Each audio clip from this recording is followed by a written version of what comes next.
नमस्ते दोस्तों, जय हिंद। आज हम लेके आए हैं आपके लिए 194 आए जो कि बात करता है टीडीएस ऑन इमूवेबल प्रॉपर्टी। ये बहुत इंपॉर्टेंट सेक्शन है। इसके दो बड़े कारण हैं। 31 मार्च तक अगर आप देखोगे बहुत सारी रजिस्ट्रीज हुई है। रीजन बीइंग, पहला तो ये था कि रेडी रेकनर रेट बढ़ने वाला था फ्रॉम 1 अप्रैल, और दूसरा गुड़ी पाड़वा के उपलक्ष्य पर आप बहुत सारे रजिस्ट्रीज देखने को मिलेगी। सो ऑलमोस्ट इंडिया में अगर देखेंगे तो लाखों रजिस्ट्रीज हुई है।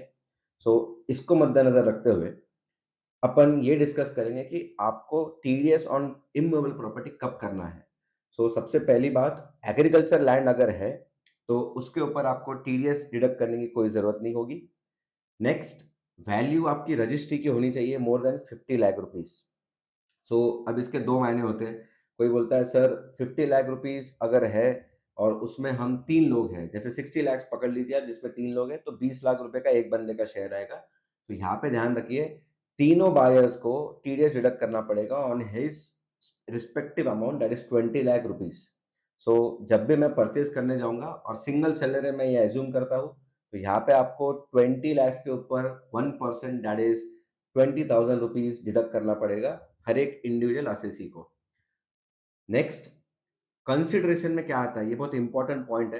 क्योंकि क्योंकि क्या होता है, जब आप रजिस्ट्री करते हो वहां पे होता है कि बाबा 60 लाख रुपीज की रजिस्ट्री है, बट उसके अंदर इंक्लूडिंग पकड़ लीजिए आप, क्लब मेंबरशिप फीस है, कार पार्किंग चार्जेस है, इलेक्ट्रिसिटी जो आप मीटर लगाते हो उसका भी चार्जेस अलग से लेते हैं, वाटर फैसिलिटी चार्जेस है। इंक्लूडिंग ऑल जो भी आपका अमाउंट होगा रजिस्ट्री का, वो सब का सब कंसिडरेशन में आपको पकड़ना है for the limit of 50 lakh. Next है, रेट क्या होगा, 1%, जो सभी को पता है, बट अगर पैन मेंशन नहीं किया गया है तो वहां पे आपको 20% का टीडीएस डिडक्ट करना पड़ेगा।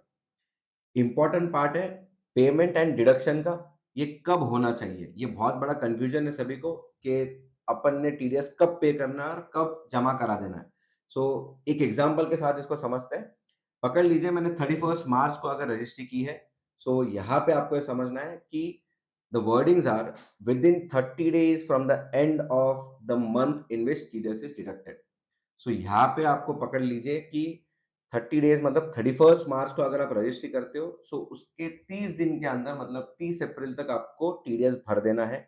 अब दूसरा एग्जांपल, 1 अप्रैल को अगर रजिस्ट्री की है, वो मंथ खत्म कब हो रहा है, 30 अप्रैल को, वहां से 30 दिन मतलब आप 30 मई तक आप टीडीएस का पेमेंट कर सकते हो। ये क्लियर थॉट रखिएगा कि 30 days from the end of the month in which the registry is done और टीडीएस डिडक्ट करना कंपलसरी है। आगे चलते हैं। व्हाट इफ इंस्टॉलमेंट में पेमेंट है, जैसे कोई भी बिल्डर एक साथ पैसा पूरा नहीं लेता है, वो लेगा पकड़ लीजिए 10% on the plain, 10% on plastering, 20% on brick work, उसके बाद में स्लैब के हिसाब से। ये याद रखना है कि आपको टीडीएस का पेमेंट भी इंस्टॉलमेंट में ही भरना है।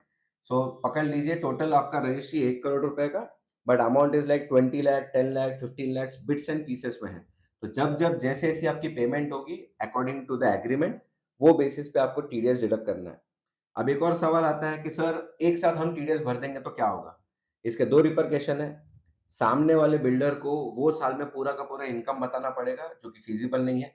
आपको ये ध्यान रखना है कि अगर आप पूरा पैसा विद इन द ईयर देने वाले हो तो फर्स्ट इंस्टॉलमेंट में आप पूरा टीडीएस पे कर सकते हो। बट आप ईयर अगर लैप्स हो रहे हैं कि कुछ पेमेंट ये साल में, कुछ पेमेंट अगले साल में, बेटर है आप इंस्टॉलमेंट्स पे ही टीडीएस पे कीजिए। नेक्स्ट है टैन रिक्वायरमेंट। ये इंपॉर्टेंट मुद्दा है कि वन टाइम ट्रांजैक्शन होने वाला है मेरा प्रॉपर्टी का, तो वो साल के लिए मैं टैन अप्लाई करूँ फिर 4-5 साल तो कुछ उसमें होगा नहीं। गवर्नमेंट ने इसमें सुविधा दी है कि आपको अलग से टैन अप्लाई नहीं करना है यहाँ पे। ठीक है। सो यहाँ पे होगा आपका पैन बेस्ड पेमेंट, जो कि बोलते हैं कि भाई चलन कम रिटर्न, मतलब आप जैसी पेमेंट करोगे चलन जनरेट होगा, and it would be considered as a return which is been filed with the income tax department. इसके बाद आपको फॉर्म 16 बी में टीडीएस सर्टिफिकेट उनको देना है। एक फॉर्म 26 क्यूबी भी आता है जो कि हमेशा मांगा जाता है, तो वो भी जनरेट होता है आपके इनकम टैक्स पोर्टल के थ्रू, लॉगिन के थ्रू आपको मिल जाएगा। और लास्टली रिक्वायरमेंट्स, जब भी आपको टीडीएस पे करना है तो सेल डीड की कॉपी लगेगी, पैन ऑफ द सेलर उसमें मेंशन होना चाहिए, मेल आईडी, मोबाइल नंबर। जब फॉर्म आप भरना स्टार्ट करते हो तो ये सब चीजें आपको लगेगी। होपफुली आपको ये वीडियो पसंद आया होगा। इसी तरीके से हम और आगे बढ़ते रहेंगे with latest updates. Thank you.